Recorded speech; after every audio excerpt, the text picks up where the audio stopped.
Hey guys, just a little update here on the zinc yellow Mach 1.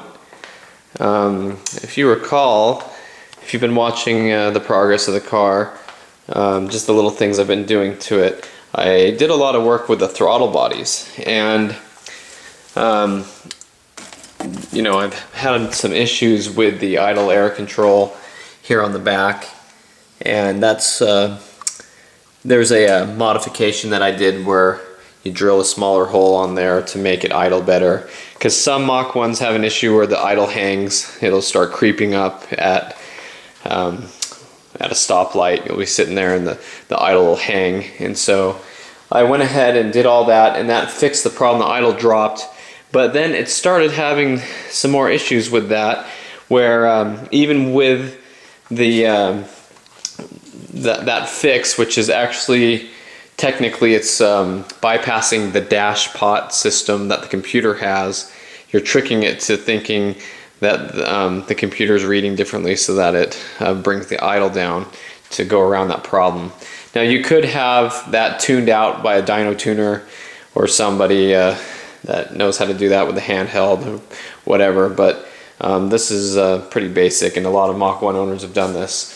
But anyway, so I had done that fix, and it did fix things, but it was still doing this hanging idle thing that was really difficult to figure out. I had done a whole lot of work with it trying to figure out what it was, and here we have the mass airflow sensor. I had checked the MAF, it was clean, but the MAF housing here is aftermarket on this C&L intake, and so I thought maybe it had to do with that. I had this extra MAF from the Bullet, and the stock MAF here, and it has a little screen in there, and that helped a little bit, but the issue was still there. The other thing that was difficult about using this that I wasn't too sure about was the mass airflow is a 4-pin on GTs, and it's actually a 4-pin on the Terminator Cobras as well. And so I was wondering why the Mach 1 has a 6-pin, and I had to research all that and found out that the other pins measure the IAT, which is intake air temperature.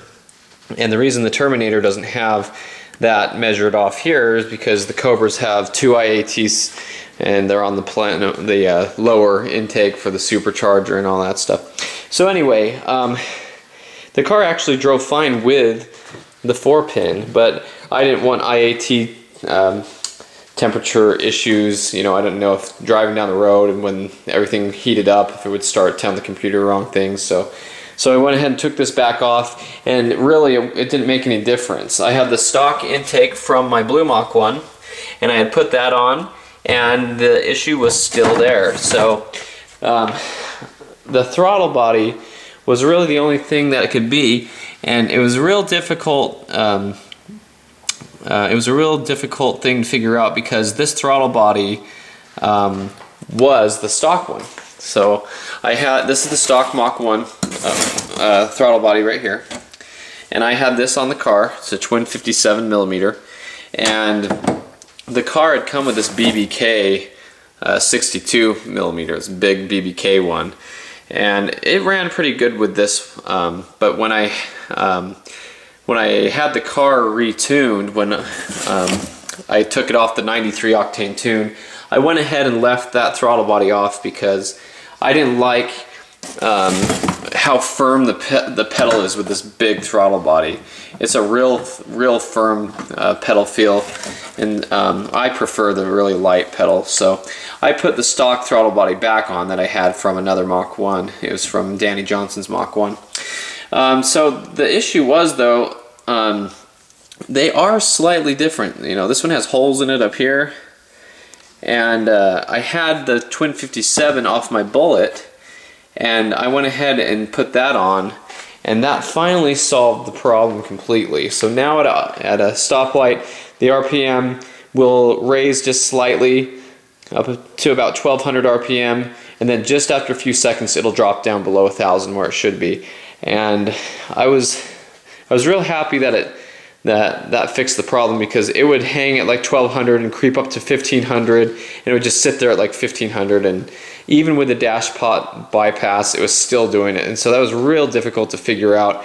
I almost wondered if I was going to try swapping computers to see if that would have fixed the problem, and you know, maybe it actually would have helped fix the problem, because some of the computers have the problem. That's why we are having this initially.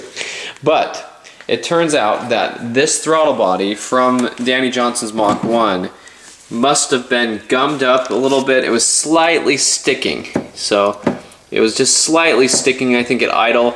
And every single time I'd be sitting there with a hanging idle and I'd rev it up, when the idle came back down, it would fix it. It would come right down to neutral. But that meant I had to rev the car up every time I was at a stoplight to get the idle to come down. So I think there's just enough vacuum after revving the engine to pull these blades back where they should be. So I can feel there is just a little bit of resistance there.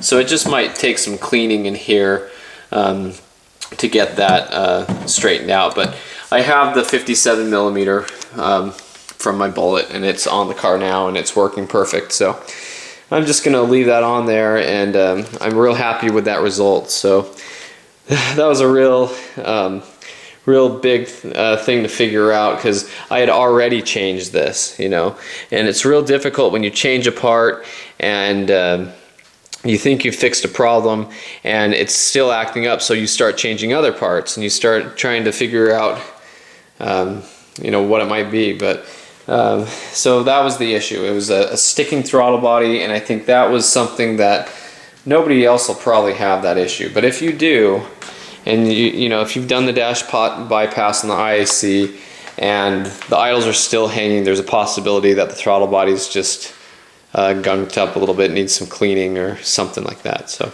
I did learn a lot though through this process. I learned about the mass airflow and everything, and I'm happy to say the car idles perfectly smooth now. So that's the update with the zinc yellow Mach 1. I've been driving it to work every day and just really enjoying it. But I'll be taking turns daily driving it and the 04. And this car, I just have to say, I love driving this car every day. It is so smooth, you know. It's got some miles on it. It's at 162, and it just drives like brand new car. It really does. It's just smooth. I love it, you know. It's just, you can ask for more for a daily driver. But anyway, just a little update. And stay tuned, because we're still got a few little things to work on with this car. All minor stuff, but just a couple more little projects on it. You know, while I have all this stuff out, I thought it'd be a good idea to go over it and share, just so you know what I'm talking about a little bit better. So here's a stock throttle body gasket, and here's a stock IAC gasket. And this would be the aftermarket BBK 62 millimeter, and this is the gasket for the 62 millimeter. And I was reusing this gasket because this one was broken. And another issue you have with that is the hole's a different shape, and it seemed like that didn't bother the car at all. It still ran pretty good with that. But when you think about it, these holes are bored out a lot bigger for the 62, and so when you have a gasket for a 62 on a 57, it lines up and everything, but there is a little bit of clearance issues here because the gasket's actually bigger than it needs to be. So I don't think that really affected the drivability, but that was also an issue that I thought, well, maybe that could be causing my problem. So I actually had some material to make new gasket, and I traced this all out and made my own gasket for the 57, and it seems to be running just fine.